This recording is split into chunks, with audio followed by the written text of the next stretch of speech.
this video right now, but this is my 1 year on T video. So basically what I did is I filmed, well, first off, it's January 17th today, it's Saturday. My 1 year was 2 days ago on the 15th, and so what I did was I filmed last week before I left my house. I'm now back at school, but I went home for winter vacation in between our semesters, so at home with my girlfriend who was in California, where I'm from, we filmed kind of a little segment just talking about changes and what we both feel about them. So I'm going to put that up, and then after that I'll talk about all the changes that happened within 10 months of 1 year, because I didn't do an 11-month video. Alright. Okay, so it's been 1 year, and so I just want to run down all the changes that I've seen and how we both feel about them. So, my voice. How do you feel about my voice? I think it got sexier. Okay. I like it deeper. Sexier. Okay. That's good.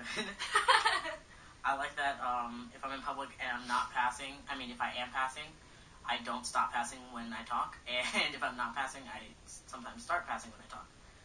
And I can sing songs that are deeper, which is good. My facial hair.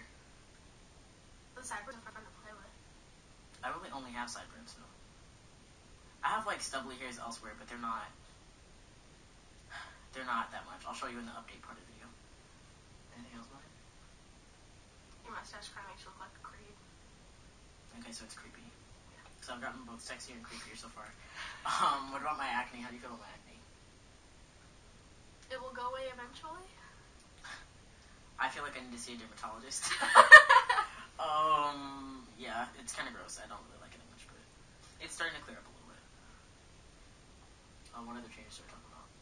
How do you feel about my dysphoria? Do I seem dysphoric a lot? Not around me, but around other people. Like what people? Like strangers, like your dad.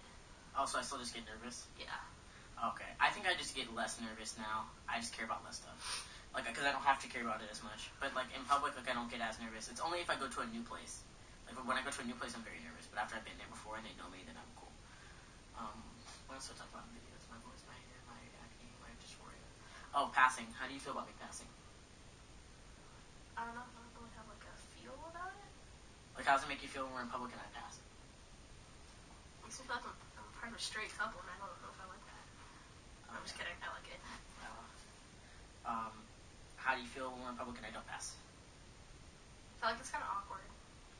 Because I feel like we know something that they don't, and then it's just kind of like, oh. Oh, like we have a secret. Yeah, and then it's just, like, the way we interact is just kind of, like, awkward from then on. So. How do you feel about my, like, body shape changing? Kind of. There's more to grab, that's nice. I might have to edit that out. I like that I'm more muscular. I can maintain muscle now. Like, before I could put it on, but I couldn't keep it. So I like that I can keep it. How do you feel about my sex drive? It was a lot before, it's a lot now.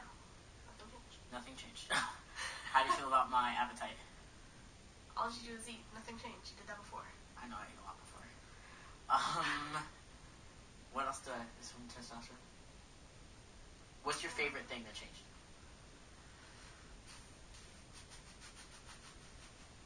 I can't say it on video. Oh, my favorite is my voice. That's my second favorite. I used to hate my voice, and now I like it. It's my second favorite. Okay. You guys can figure that one out. What's your least favorite change? My least favorite is my acne, because it scars really bad. Like, if I don't pop my pimples, I scar. Alright. Sorry for the abrupt change in camera angle. I ran out of memory. Alright, so what is your favorite? Oh, you already said favorite change. What's your least favorite change so far? I don't really have a least favorite. I mean, I guess the acne's kind of gross, but I have it too, so it's not like that's a good thing. She likes to pop the ones on my back. Yeah. What are you most looking forward to? Top surgery. I think I'm most looking forward to either that or my name change, because those are the only two reasons I don't pass anymore. Like, the most often experience that I have now is that I pass until I hand someone my ID. And that wouldn't be a big problem, except I go to school 3,500 miles away. We're rushing through this video in one take because I have to leave in 5 minutes to go to the airport to fly back to DC. So, this is my house. I'll update you guys on my lovely new accommodation in the rest of the video. What was the most unexpected change that happened? I don't know, kind of expected all of it. For me, it was growing hair in the bends of my knees. Like, right here, I have hair now, and I never expect. No one talks about that. I was ready for everything that everyone says they're surprised about. I have hair in my butt. Like, I have hair, like, on my toes or whatever. Like, I was ready for that. That one I was ready for. I don't even have hair on top of my foot, but I have hair in the bends of my knees. I did not know. I was not ready. That's really weird. Was there anything that you were either more excited for or less excited for than you thought you were going to be? I ended up being more excited about the whole, like, penis thing. Okay. I'm more excited about I'm actually less excited about my voice than I thought it was going to be, even though it's my favorite thing. And I'm more excited about facial hair than I thought I would be at this point. Like, I don't think, like, my facial hair still excites me. So I thought that at this point I'd be tired of it not being here and not be excited, but I'm still excited by all of it. If you could go back, would you do it again? Yes. This whole past year? Yes. I would too. I definitely would. This is one of the... A lot has happened this year. You know what? Up until something that I'm going to talk about in another video, up until probably about a month ago, 2014 was probably the best year of my life. And then, like, a lot of stuff went down. So I really don't know. But... It was good until December. It was good until December. It was really good until December. So 2014, from January to November, was like the best 11 months of my life. Did I ask you what you're least excited for in the future? Yeah. I'm least excited for if my hair starts to fall out. Or if I start to bald. Oh, I'm not excited for that either. My hair is like I love your hair. My hair is magnificent. It's like my favorite thing in the world. I love my hair at this point. I used to hate my hair, and now I love it. I'll have to make a video about that. That's going to be a special one. How did your family receive my transition? Start with your immediate family and then go to your extended family. My parents didn't really like it, but they're like, as long as you're happy, whatever, and they like started to get used to it, and now they're really good about everything, and they really love him for some reason. I don't know why. So they're cool with it now. My grandma like really, really, really dislikes it a lot. Is she vocal about it? Not to me, but to my dad and to like my other family members. Okay, I haven't talked to her. But she's starting to come along. Like she was really upset she didn't get to see you this time. Oh wow. So I mean, like she's starting to get there. And then like they're like my really extended family, they're like, whatever, who gives a shit? Like they don't care. Okay. It's just a thing. My family, this winter break that I'm about to go back from is the first time that I've told any of my extended family. And it's actually been received pretty well. My dad, irregardless. My dad says irregardless when we get in arguments, like really serious arguments. He thinks irregardless is a word.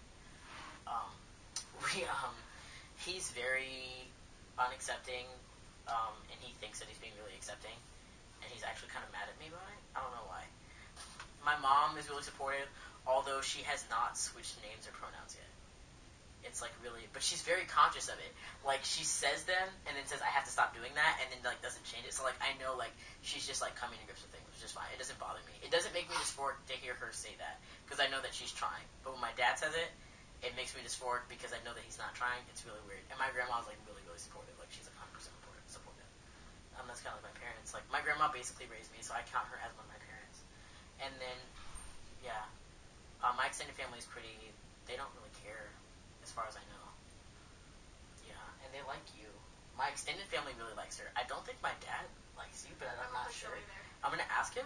Like I'm pretty sure he thinks we're gonna break up, but I don't think we're going to. it's been 2 years, and we've been long distance for like a year and a half. So, Yeah. what was the most noticeable difference from when I left this summer to when I came back this time? This time? Yeah.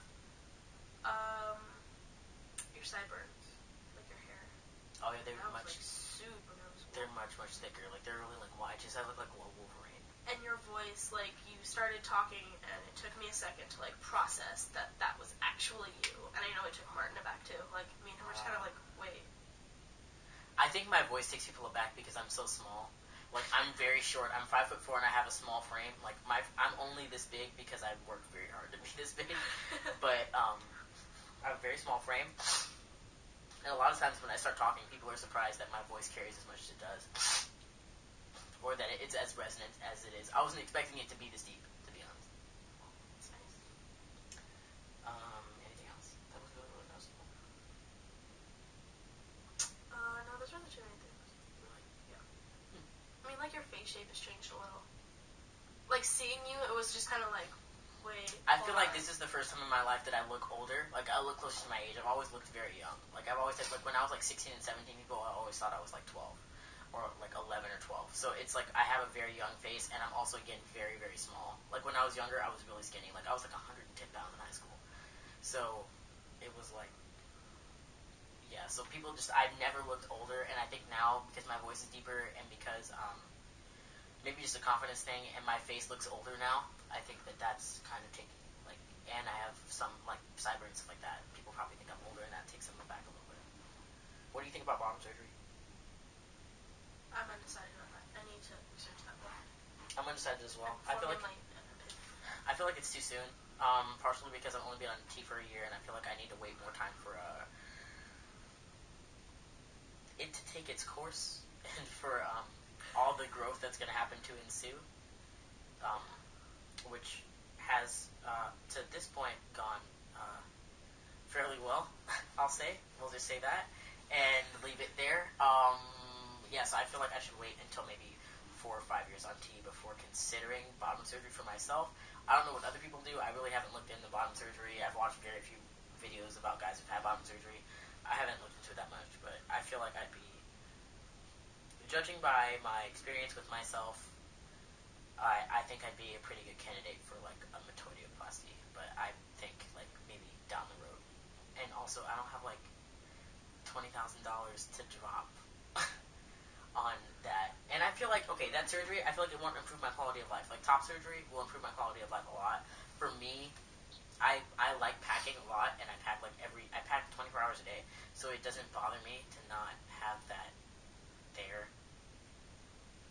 Alright, so do you have any warnings or advice for guys and their partners who are embarking on this journey? What do you, if you knew then what you know now, what would you have done differently, and what would you warn them about? I would have waited longer to introduce you to my family, especially because like they like just thought we were friends for like a really long time, and then I was like, yeah, no, I'm actually dating him, and then they were just like, wait, what? Wait, and then him? they're like, and him? Like they were really confused. So it's if you can like hold off to like meet family, especially until they're passing, that'd be a really good idea. Yeah, basically like being stealth when you meet family, unless you know they're going to be really accepting. Yeah, I knew my family would have problems though. I just didn't think about it. Like, I didn't think it would be that much of an issue because they already, like your immediate family, they already knew me. Yeah, I thought that'd make it worse, to be honest. Oh, really? Yeah. Oh, okay. Like a lie. You know, like families pissed when you like lie to them. Well, yeah, but I didn't even come out to my family until May of my senior year, and I met your dad at the beginning of my junior year. Yeah. Okay. But yeah, that. Well, we have to go to the airport. So, that'll be the end of this video. The end of this part of the video. I don't know if there's going to be more parts after this, but thanks.